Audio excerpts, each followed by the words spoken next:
mine aici. Atențiune! Cel mai dulce caracter, Florin Salam, frățiorul lui, să rămână din suflet. Au și vorbele astea cu introducerea de la Cable. Din partea lui Meinur, cu Marcelică cu masa lui.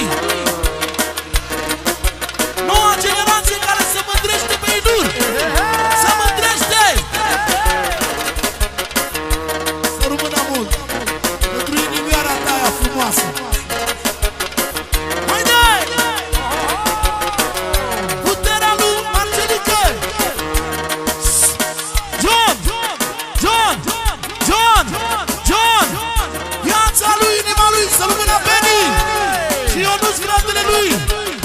Fratele lui Faruk, pentru Paris, Ipu, toată masa, cu mult respect.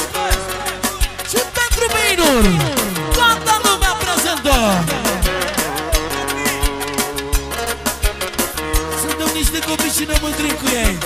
Una, două, trei, da, sus, sus, sus.